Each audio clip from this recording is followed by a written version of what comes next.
Hi everyone, this is Wilson, your teacher. Tudo bem, pessoal? Vamos a uma aula de gramática. Hoje vamos puxar um cadinho mais. Desculpa esse cadinho, tô roubando a expressãozinha aqui dos portugueses. Como eu tô em Lisboa, eles falam um cadinho mais, já a gente fala sem querer.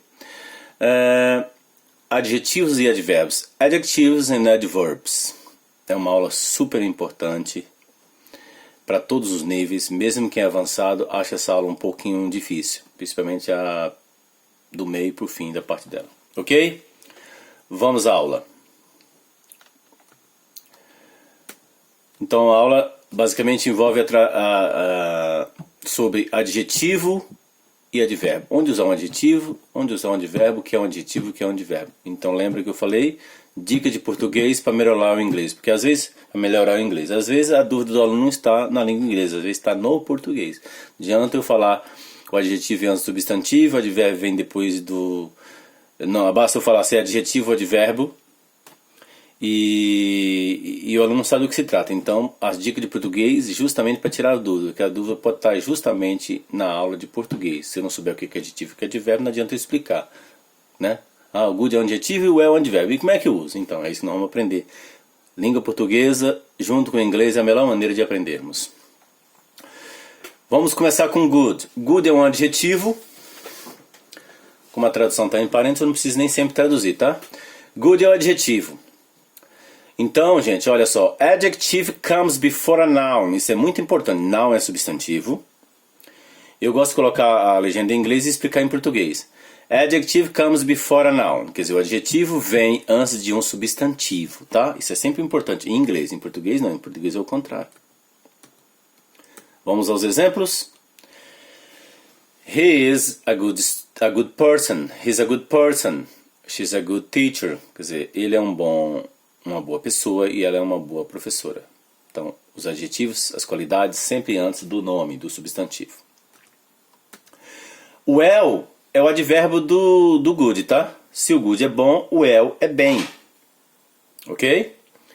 E esse é um advérbio de modo. Adverb of manner. Well is an adverb of manner. Ok? Olha o uso do artigo aí, and, porque advérbio tem som de vogal. É um advérbio de modo. Isso significa o quê? Olha só o que significa. Esse é o advérbio de good. Adverb of manner comes after verb. Os advérbios de modo vêm sempre depois de um verbo. Ok? She works well. Agora vocês vão entender por que, como é igual ao português. Eu não posso falar she works good. Por quê? Se eu falar she works good, eu estou colocando um adjetivo depois do verbo e você vai traduzir. Ela trabalha boa. Ela trabalha bom? Não. Ela trabalha bem. I'm doing well. Eu vou bem. Por causa do do. Essa frase aqui, I'm doing well, é a mesma coisa que I'm fine, I'm good. Só que, como eu estou usando do, eu não posso usar I'm doing good, I'm doing well. Embora muitos americanos falem I'm doing good, I'm doing well. Porque well é advérbio e do é verbo aí, tá? O do é o verbo fazer, mas nessa expressão ele não é nada. Ele só tá aí para usar o advérbio well. I'm doing well. Eu vou bem. Então well é advérbio depois do verbo. Ele é de modo. Outro exemplo. I sleep well. Eu durmo bem. Não é sleep good. O bad é o oposto de good. É um adjetivo também. Se é um adjetivo também, antes de um substantivo. He's a bad guy. Ele é um cara mau. I feel bad for my mistake. Eu me sinto mal pelo meu erro. Badly. Badly is the adverb of bad. Então, o badly é o advérbio do bad. Lembra em português que o bad é mal com U? Badly é mal com L. Isto é, ele é um advérbio. It's the opposite of well. Quer dizer, é o oposto de well. Se eu vou bem, eu posso ir mal com L. Bom, se ele é um advérbio de modo... Portanto, therefore, it comes after verb. Portanto, ele vem depois do verbo. É igual well. Se ele é advérbio de modo, vem depois do verbo. Então, guarda assim. Good é o oposto de bad e o well é o oposto de badly. Quer dizer, o badly e o well são os advérbios e o good e o bad são os adjetivos. Vamos aos exemplos de badly. She sleeps badly. Ela dorme mal. Que em português o mal com U e o mal com L tem o mesmo som, é um parônimo, né? Você fala assim, eu durmo mal. Só que esse mal com L é porque dormir é verbo. Eu sou um mau aluno, com U, porque aluno é substantivo. Então, no português também a regra é igual. O mal com U é adjetivo, o mal com L é advérbio. Então tá aqui, ó. Badly é o advérbio de bad. Então, she sleeps badly, ela dorme mal. They live badly, eles vivem mal. Agora vamos começar a complicar um pouquinho. Hard é um adjetivo, ele pode ser várias coisas, tá? A gente vai descobrir agora. Hard é um adjetivo, is an adjective. Bom, se ele é um adjetivo assim como good e bad, antes do substantivo, facinho. Grammar is hard, gramática é difícil. It was a hard day, foi um dia difícil, um dia duro. O mesmo hard escreve igual, ele é advérbio de modo, tá vendo aqui? Of manner. Bom, se ele é um advérbio de modo, assim como badly, assim como well, depois do verbo, nem preciso falar. I work hard. Eu trabalho muito. Eu trabalho duro. Olha que interessante. Se o hard tiver antes de um substantivo, ele é adjetivo difícil. Hard day, um dia difícil. Se o hard tiver depois de um verbo, o work é verbo, então o hard day é muito. É a mesma coisa que a lot. I work a lot, I work hard. Que muita gente falava assim, eu trabalho difícil? Não, eu trabalho muito, trabalho bastante, porque aí ele é advérbio, está depois do verbo. E agora, cuidado para não achar que hardly é dificilmente, tá? Que o li é um sufixo em inglês que representa mente. A gente vai aprender isso na aula de sufixos. Por exemplo, crazy é louco, crazily é loucamente.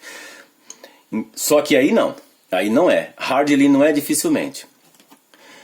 Hardly é mal, só que esse mal não é igual ao mal que a gente viu lá atrás, o oposto de bem. Esse é mal que indica pouca frequência. Por exemplo, eu mal durmo, eu trabalho tanto que eu mal como. Ele indica frequência, tá? Pouca frequência. Aqui, ó. Ele é um advérbio de frequência. Se ele é advérbio de frequência, a regra é outra. Adverb of frequency comes before a verb. Então os advérbios de frequência vêm antes do verbo. Os de modo vêm depois do verbo e os de frequência vêm antes do verbo. Daqui a pouco eu vou dar mais advérbio de frequência. Vamos ao exemplo.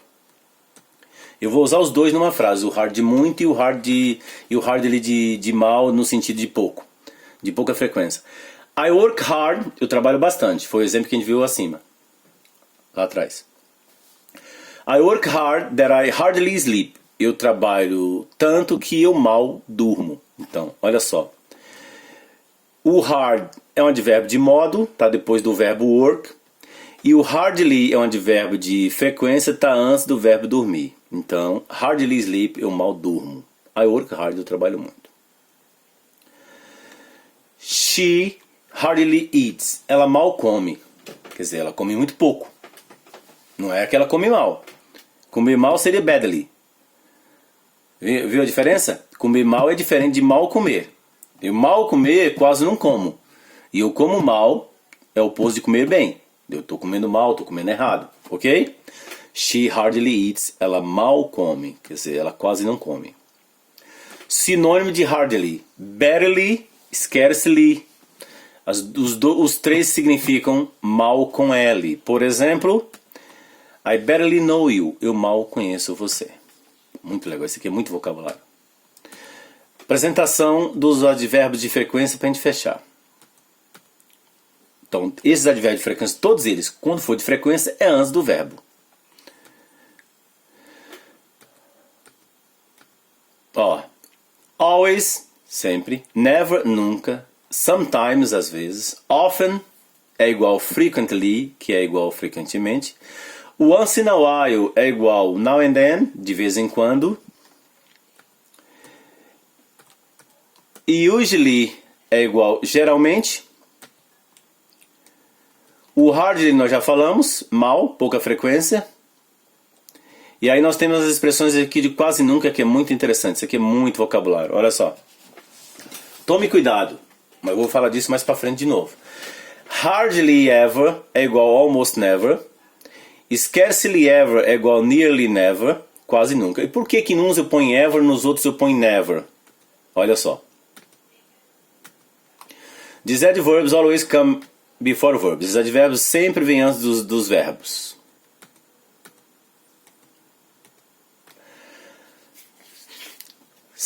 Example. Sometimes I go to the beach. Às vezes eu vou à praia. O all sometimes antes do go, que é advérbio de frequência vem antes do verbo. He often travels to Brazil. Ele frequentemente viaja ao Brasil. Então o often está antes de travel, que é viajar. They never come here. Eles nunca vêm aqui. O never está antes do verbo vir. Então advérbio de frequência sempre antes do verbo.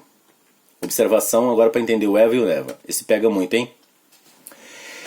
Ever mais negativa é igual a never. Isto é, você não pode negar duas vezes. Quando você tiver o ever na frase, não pode negar. Se você quiser usar o never, não nega. Se você se afirma o verbo. Se você quiser usar o ever, você nega o verbo. Porque o ever não pode negar duas vezes. Então, olha só. Eu nunca vou à praia. Então eu posso falar I don't ever go to the beach. Engraçado que eu não leio o texto. Eu posso juntar o N no ever. I don't never go to the beach. Você escuta never. Tem que tomar muito cuidado. Como você sabe que está negando, tem que ser ever. Negativa mais ever é igual a never. Guarde isso. Se você optar por ever, usa negativa. Se optar por never, não pode mais negar. Porque o never já nega. Então é a mesma coisa aqui, ó.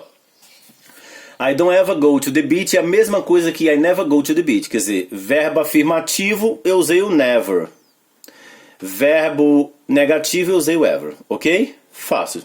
É um pouco complicado, mas tudo é estudar, gente. Agora uma informação para fechar. Hardly e scarcely são palavras negativas, portanto, use ever depois delas. Então, depois de hardly e scarcely, você nunca pode falar never, tá?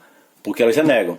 Então, por exemplo, eu vou usar o hardly e scarcely com ever para dizer almost never, para dizer quase nunca. Vamos aos exemplos para fechar. I hardly ever go to the beach ou to parties. Eu quase nunca vou à praia. Hardly ever é quase nunca. E por que eu não posso falar hardly never? Porque o hardly já nega. Se você quiser usar o never, você vai ter que usar o almost. Então, almost never é igual hardly ever. Ou igual scarcely ever. Olha o exemplo.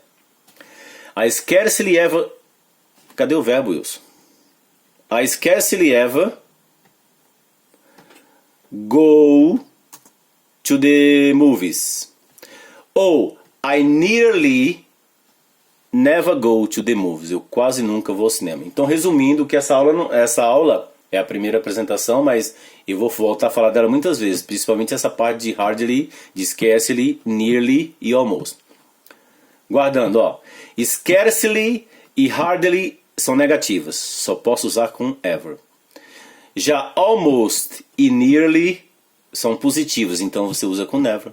Então, nearly never é igual scarcely ever, que é igual almost never, que é igual hardly ever. Tudo isso é quase nunca. Show, né? Isso é vocabulário. Embora está escrito gramática, mas pertence ao vocabulário. Fechou? Essa é uma aula para você estudar várias vezes, porque vai levar um tempo a guardar, mas é muita informação. Por outro lado, como eu separo por tópico, tá toda aí a aula que vocês precisam de vocabulário e gramática, os advérbios e adjetivos aí para vocês estudarem e aumentar seu inglês. Goodbye, guys. Bons estudos.